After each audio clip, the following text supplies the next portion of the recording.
loi d'amnistie du viser benn nit ay groupe de personnes lay viser ak ay fait ay groupe de personnes lay viser ak ay fait yu xew ba pare te loi d'amnistie fu ñu ko tëggee rek am na ñu muy arrangé am na ñu mu dul arrangé wala budd fépp fu ñu def loi d'amnistie am na pàcc boo xam ni arrangé na leen am na pàcc boo xam ni arrangé wu leen alfa mu am ñu kontaan ak ñu kontaanul foo mu am ay contents et des mécontents loi d'amnistie moom loolu moom nañ ko bàyyi xel c'est très rare ñu def loi d'amnistie à 100%.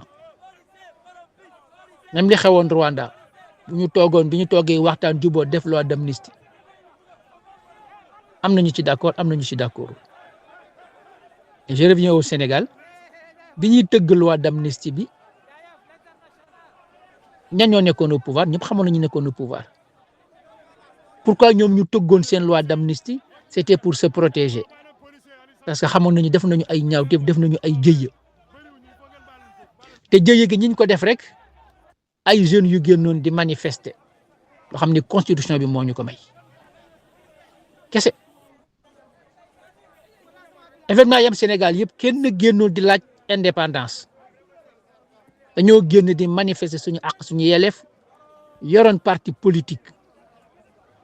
légalement constitué am récépissé am li si war yëpp am un bilan chaque année on n'avait rien à nous reprocher ñoom ñu teg seeni complot bëggoon écarter suñu leader teg seeni complot bëggoon jël Pastef jaxase ko jéggi ko tëj suñu siège sonal ñu 8 tegal ñu lu tar lu metti loo xam ne teguñu ko fenn lu jël population bi à 54% ànd ak ñun te élection yi moo ko firnde Sénégalais yëpp ànd ak ñun ci li ñuy def suñu activité politique ñu ne ñu du ngeen fi manifester du ngeen fi defee lii du ngeen def nemmeeku tuur bëggoon ñu daal tënk rek takk ñu dugal kaso sànni ñu résister bi ñu résister l'État a perdu le contrôle Macky Sall a perdu le contrôle le ministre de l'Intérieur a perdu le contrôle les préfets ont perdu le contrôle mel ni ñu dof commencé di tirer ay balles réelles ba rey plus de 80 personnes nga xam ne teguñu ko fenn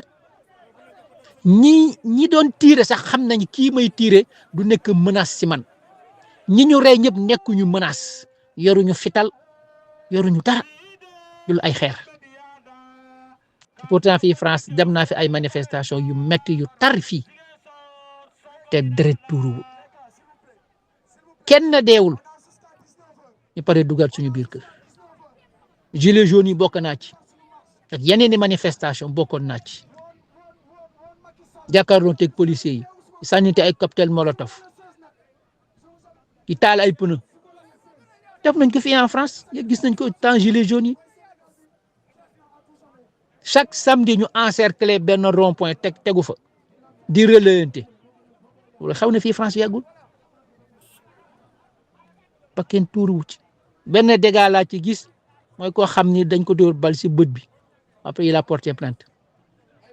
ba ni gilets jaunes yi arrêté mouvement bi kenn deewu ci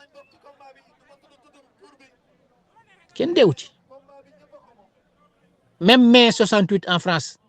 di Sénégal dee ñu France deewu ko ci même au Sénégal mai 68 li dee ci manifestation yi deewul ci mai 68 te ñu bari fekkee wuñu mai 68 boobu man xam naa peut-être lu tuuti laa boon mais bu duggee ci archive yi xam lan mooy mai 68 au Sénégal ak ici en France David Codmendi moo ko jiite woon un étudiant allemand bu ñëwoon fi naturalisé français c'était la gauche ñoo jiite woon mai 68 ba mu agsi ci Sénégalais yi agsi ci étudiants sénégalais yi bi ñu demee nag ba xam ne nag ñoom amatuñu issue xam ni ñoom jeexal nañu te li ko indi yëpp mooy Macky Sall moo ne bañ na du organiser élection bëgg jaay dictature nit ñi bëgg def ne lu ma neex lay def parce que booba xamoon na ni càcc gi ñu càcc su bàyyee pouvoir bi dina sonn ñi mu àndal aussi jàjj ko parce que soo bàyyee pouvoir bi dinañ ñu toroxal dinañ rus mais bi mu demee nag ba sës xam ni bakk na mi ngi ci xottu gerte dafa daw mais avant muy daw nag mu ne xaaral mu couvrir samay arrière ñu voté seen loi d'amnistie lu tax loi d'amnistie bi jàll à l'Assemblée nationale ils avaient la majorité tout court du leneen nag on est en démocratie defuñu référendum voté wuñu ko Sénégalais ndax bëgg ngeen loi d'amnistie wala bëggu leen ko defuñ bu ko defoon vote kon dina xam résultat bi mais il a utilisé l'Assemblée nationale xam nañu day jàll lu tax parce que moo fa am majorité lu tax parce que la démocratie dans une république mais beaucoup de choses se passent à l'Assemblée nationale waa Assemblée nationale boo fay amee majorité mais da ngay dérouler li nga bëgg sans gêne te Macky Sall bi mu koy def c'était de la politique tout court la ko defee woon ñu voté ko Assemblée nationale la loi d'amnistie mu dëxëñ ci li ko neex boobu ñun ñu nga fa woon on n'a pas voté on ne le voulait pas on ne le souhaitait pas on n'était pas demandeur ñu ne ñoom par force dañ koy voté mu neex mu naqadi et ils ont utilisé l'Assemblée nationale lu tax ils étaient majoritaires ñoo fa ëppoon ay députés et ça a passé ñu promulgué ko Macky Sall lâché pouvoir bi daw làqatu ji Maroc Mame Mbaye Niang daw ñeneen ñi daw ñu dóor ay élections on a eu combien 54% ñoo votel Bassirou Diomaye Faye ñoo votel Pastef loolu lu muy firnde que ni kon loi d'amnistie bi Sénégalais yi bëgguñu ko suñu ko bëggoon duñu votel Pastef pour la première fois dans l'histoire du Sénégal un parti politique gagné au premier tour après avoir de coalition la ñëwee deuxième tour Macky Sall la coalition la ñëwee deuxième tour ñoo ne venu premier tour 54% loolu rek loolu kese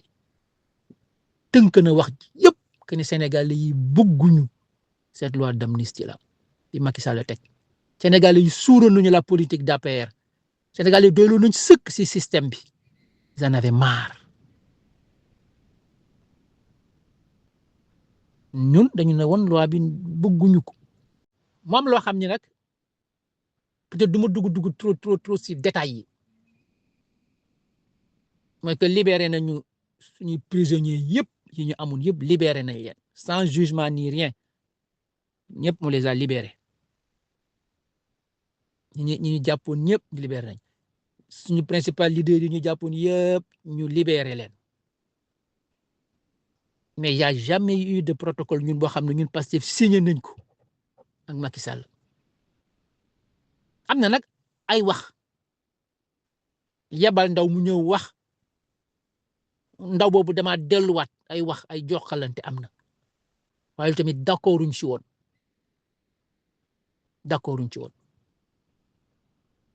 biñ ñu libéré nag on est sorti il fallait que ñu génn kaso il fallait que Diomaye génn kaso il fallait que Ousmane Sonko génn kaso il fallait que ñu libéré ñëpp ñu ne doon ñu nañu dem battre ji campagne parce que mënu tontu ñu stock seetaan ñuy aj élection yi ñu n'était pas question te Macky Sall loolu la proposé woon je vous libère mais élection yi ñu dawal ko dans 8 mois ñu ne ko non boo ñu libéré suba élection yi di nga ko tëgg nu mu gën a gaawee urgemment di nga tëgg ay élection finalement il a cédé bu tëgg ay élection et il a perdu moom bokku ci te tëgg na élection ñun loolu moo ñu yittele woon Macky Sall du bokk ci élection yi te dina organiser ay élection et ça on l'a réussi bokkul ci élection yi te organiser élection yi gagné nañ ko léegi nag gagné nañu def élection ñu tas assemblée nationale parce qu'il fallait ñu tas assemblée nationale on a une majorité on est dans une république on fait de la politique on a une majorité ñoom ni ñu amee woon majorité voté li nga xam ni jàppoon nañ ñi moom moo leen doon arrangé ñun aussi dañuy delluwaat assemblée nationale ak suñu majorité na nag lii nga xam ni yéen voté woon ngeen ko yéen assemblée yéen député Macky Sall yi muy loola d'amnistie dañ ciy reveniraat mais buñ ciy revenir encore nag dañ ciy def ay réformes dañ ciy dindi ay mbir maanaam ñun ñi ngeen jàppoon tëj ñu xale yi ngeen jàppoon tëj ñu ñooñu kenn du leen toppee dara parce que defuñu dara tool yëpp foofu la nekk ñoom dañu bëgg ñu loi bi ñëpp buñ koy tëggaatee di ko ubbi ñu juger ñun waa Pastef ñu juger suñuy militant juger Ousmane Sonko juger Bassirou Diomaye Faye te ñooñu reyuñu sax weñ booy ñu jàpp defuñu dara reyuñu la manifester ki di manifestation nag boo xam ne dañ ko bind ñaan autorisation nga bañ bu nit ñi génnee nag ci en assume la responsabilité coow lépp mi ngi nekk ñi fi nekk tey waa APR li ñu bëgg mooy bu ñu ubbee mbir mi delluwaat jël loi d'amnistie bi teg fële booy te doon kaso yëpp dañ ciy bokk dañ leen ciy jugé àtte leen booy lan la ñu def ñi tëj kaso lan la ñu def Ousmane Sonko lan la def Bassirou Diomaye Faye lan la def ñu ne déedéet ñun bu ñu delluwaatee assemblée ñi faat bakkan nga xam ne ñoo jël ay bal dóor nit ñi gaañ nit ñi tuur deret ñooñu la ñu soxla parce que ñi dee ay sénégalais lañu ñooñu lañu bëgg a xam kan moo leen rey kan moo joxe ordre bi ban policier moo tiré ban commissaire moo jox aval ban préfet moo jox aval ban ministre moo jox aval est-ce que Macky Sall bokk na ci ñun lool la ñu bëgg bu ñu delluwaatee assemblée nationale bu ñuy ñëwaat ci loi d'amnistie bi di ko raxas ba mu set di ko naan bàcc ci taabal ji delloo ko justice lii la ñu bëgg waa APR nag ñoom bëgguñu loolu li ñu bëgg mooy ñu dugal ci ñëpp juger ñëpp ñun on a rien fait lii rek mooy problème bi moo indi coow li ci loi d'amnistie bi parce que Ousmane Sonko lan la def yéene ko tuumaal def li leen neex yéene ko tuumaal def li leen neex yéen a xañ bokk ci élection yi ngir diffamation que mu diffamé woon daw na génn réew mi mu nga Maroc tëdd xama France tëdd nangul to sax tey tànk ci réew mi voyez kon yéen waa APR amu leen lenn lu ngeen wax ñun nag ñoo am majorité dinañ ko def niñ ko bëggee ñun ñoo am majorité dinañ ko def niñ ko bëggee parce que la majorité ça sert à ça ba ngeen amee seen majorité da ngeen doon def lu leen neex di voter assemblée nationale lu jaadoog lu jaaduwul ngeen voter ñun nag lii ñuy dugal assemblée nationale lu jaadu la ñoo am majorité dinañ ko réviser voter ko incha allahu rabbi mënu leen ñu koo tere te dinañ ko def parce que on est en politique on est dans une république on a une majorité ça sera ça la majorité réew moo dem ñi am majorité tey jii France bi nga xamee ni Macron amatul majorité gis ngeen ni mu sonnee ba mu amee majorité gis nga la mu doon def réew mu am majorité mais yaay tëgg say loi même ici en France ñoo am majorité ba ñu amee majorité ñoom français dañu tëgg seeni loi sur l'immigration di def lu leen neex di voter di ko dérouler parce qu'on est dans une démocratie et qui dit démocratie dit assemblée nationale dit majorité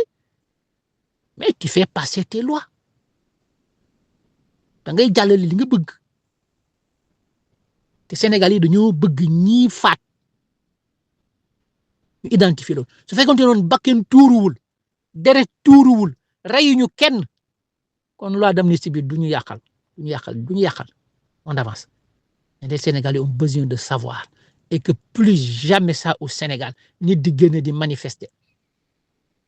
plus jamais président toog mu jeex nga ne damay toogaat par force plus jamais nit di manifester ñu dóor ko bal am na loo xam ne mën nañ ko réparer ku ñu taal otoom ki ñu taal këram ay boutique bu yàqu yooyu mën nañ ko réparer ça se répare c'est de l'argent oto bu ñu taal da ngay dem jënd ko boutique da ngay chargé waat mais des morts ay bakken yu wadd là on ne pardonne pas là on ne pardonne pas et les Sénégalais ne pardonneront pas ça loolu dafay leer ci boppu Sénégalais yàkkamti wuñ ci nag du lu ñuy telli pour voter ko coûte déedéet ñun nekkuñu ci ay idée revanchâtre newuñu ci fayunte taluñu ko parce que li ngeen ñu def ñëpp yéen waa APR buñ leen tegoon genn wàll gi ngeen daw teguñu leen dara yéen ngi nekk biir Sénégal ñu ngi leen di sax invité RTS sax yi ñu ngi leen fi ñu invité ngeen di wax bu ngeen amee dëj ñu ñëw fa te ñun am nañ dëj yéen ñëw leen fa yéen bu ngeen amee dëj ci politique yi gis ne ñëpp fay ñëw en plus day ñëw jaale leen loolu te ñun bi ñu nekk ci opposition bi di xeex amoon nañ ay dëj faalewu leen ñu toppatoowu leen 1 minute de silence à l'Assemblée nationale pour les morts sax vous l'avez refusé pour honorer la mémoire des morts vous avez souillé la mémoire des morts ay deretu Sénégal yu tuuri biir Sénégal yéen député APR ngeen bañ ne du ngeen def 1 minute à la mémoire de ces jeunes disparus tey nag vous n'avez rien à dire loolu dafa am lu ngeen ci wun dafa am lu ngeen ci bëgg te loolu duñ leen ko permettre parce que bu ñu fa naree nekk encore di la loi d'amnistie bi naree jugé waat xale yi woo Ousmane Sonko woo Bassirou Diomaye Faye kon loolu ñun doxuñu ci loolu le pays sera paralysé duñ ko def tey duñ ko def ëllëg te duñ leen fekk si parce que vous n'avez plus la majorité te loi bi va passer dinañ ko réviser yàkkamti wuñu nag gis nga ñi rey même bu ñu deewoon sax bu ñu leen gasee suul dinañ leen juger par posthume nit ki dee na mais dinañ ko juger ba njabootam xam ne sans baay moo rayoon diw waaye mi ngi biir suuf ñu archiver ko bind ko loolu dinañ ko def ñàkkul avant que ñuy ubbi procès yi di condamné ña rayoon am na peut-être dina xam ne dinañ jël ñaanu ma ko yàlla rek a xam peut-être am na ñoo xam ni dinañ faatu on va les juger à titre posthume maanaam dee nañu waaye dinañ leen juger parce que dañoo tuur deret dafa fort surtout deretu jeunesse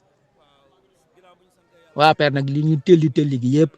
mbir mi kese la ñu bëgg nag loolu rek la ñu bëgg li ñun dañ siy seppi ñi rey kese xam ñoo def crime ñoom la ñuy jàpp te ñoom ñoo doon rey ñun yoruñu fetal yoruñu dara ñun rey ñu kenn ay xeer la ñu yoroon di sànni ñoo yoroon seen i fetal ñoo yoroon seen i nervi ñu yori ay pick-up di dugg biir APR seen siège di génn ay Farba Ngom ak consort di joxe xaalis ñu génne seen i fetal jox nervi yëpp identifié nañ am na ñoo xam ne daw nañu ñi ngi États-Unis ñi ngi France ñi ngi Mauritanie ñi ngi Gambie ñëpp xam nañ leen dara duñu rëcc te nekk fa nga nekk dinañ la luqati dinañ la juger loolu yàggul fàtte xaju fi